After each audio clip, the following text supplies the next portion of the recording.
In our last lecture, we talked about the four major schools of Tibetan Buddhism.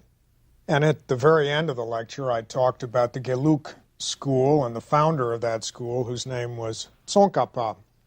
Now, I didn't get a chance to talk very extensively about Tsongkhapa and his tradition last time, and the reason for that is that we want to dig in this lecture more deeply into the significance of that school in Tibetan history. The Gelug school was represented by the lineage of the Dalai Lamas, and for many people, Tibetan Buddhism today is really personified and represented by the lineage of the Dalai Lamas. So this lecture is a chance for us to focus on probably the most visible single symbol of Tibetan Buddhism in the world, and perhaps the most visible and influential spokesman for Buddhism in any Buddhist tradition. The present Dalai Lama, who's the 14th in the line of Dalai Lamas, received the Nobel Peace Prize in 1989 for his peaceful resistance to Chinese rule in Tibet. From his exile in India, the Dalai Lama has traveled around the world to champion the Tibetan cause and present Buddhist solutions to many of the problems that people feel we suffer from in one way or another in the modern world.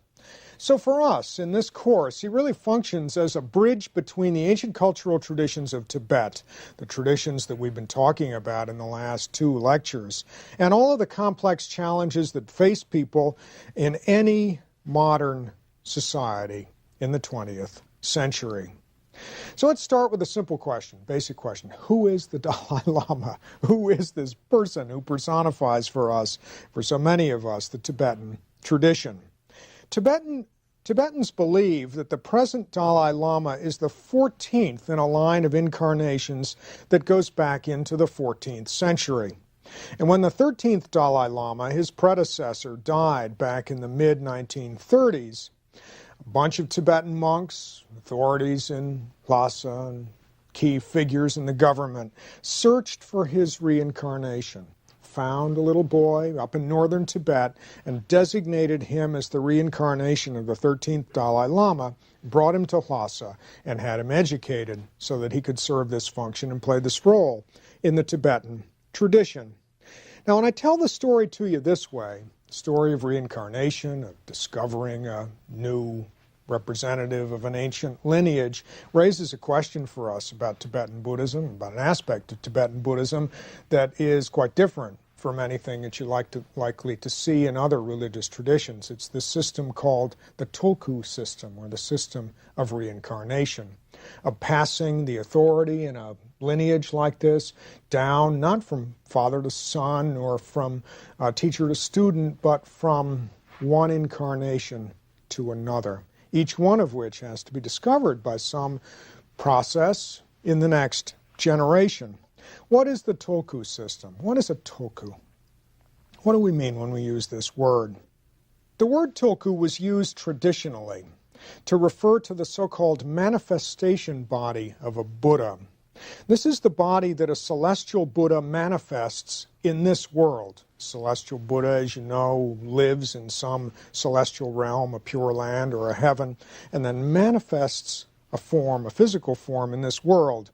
Here in the Tibetan context, it's used to refer to the form that a particular saint or a religious leader adopts when he or she is reborn in this world. The Tulku system is quite widespread in Tibetan Buddhism. I first went into my study of Tibetan Buddhism thinking that it was very rare and unusual to discover one of these reincarnations. But I was taught very soon that there actually are lots of incarnations in lots of different communities in Tibet. The way I learned this first was to go and visit a Gelug monastery down in South India, where there was a major Tibetan refugee camp, and I had a camera. It was back in the 70s, and there weren't a lot of cameras around, and they asked me if I'd take a picture of all of the tulkus in the monastery. It wasn't a very big monastery. It turned out to be a pretty big group photo. There were at least half a dozen significant tulkus just in that small monastery. So there are lots of tulkus in the Tibetan tradition, and it's a widespread practice to deal in one way or another with the transmission of authority from one generation to the next. It also isn't associated just with the school of the Dalai Lamas.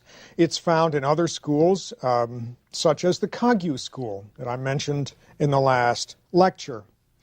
If you follow Tibetan Buddhism in the news, you'll know that there has been a hot controversy in the last few years about the reincarnation of a Kagyu Lama who is known as the Karmapa Lama.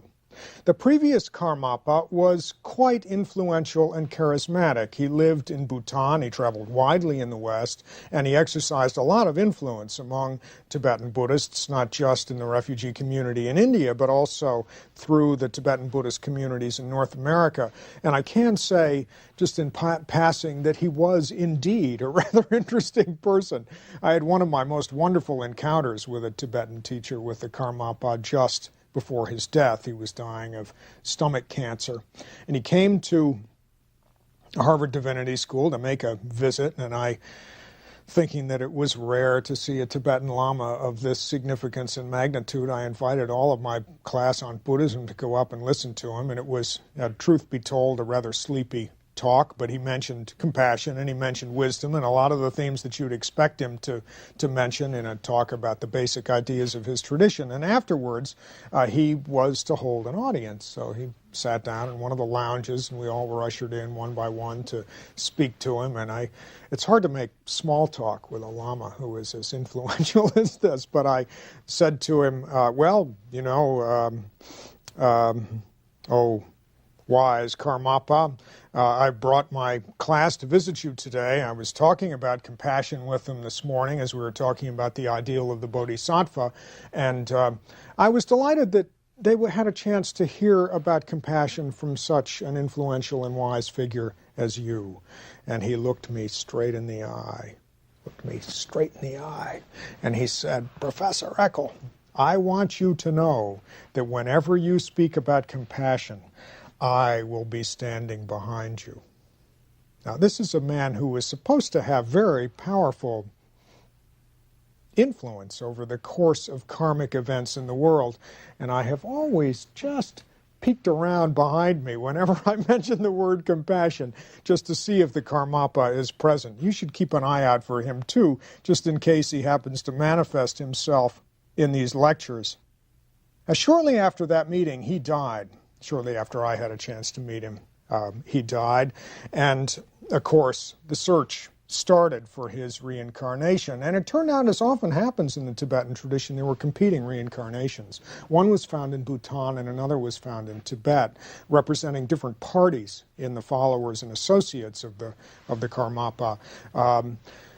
Just a couple of years ago, the Tibetan reincarnation of the Karmapa, in a hair-raising and adventurous escape, managed to get over the Himalayas and into India and presented himself to the Dalai Lama in India as the authoritative representative of this tradition. He's just a young man, a teenager.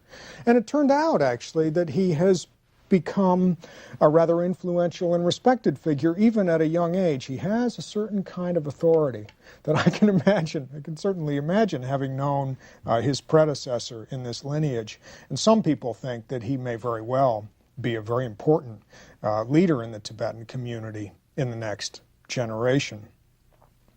So there are lots of tulkus in the Tibetan tradition, and they occupy a very special position of authority throughout the different schools of Tibetan Buddhism.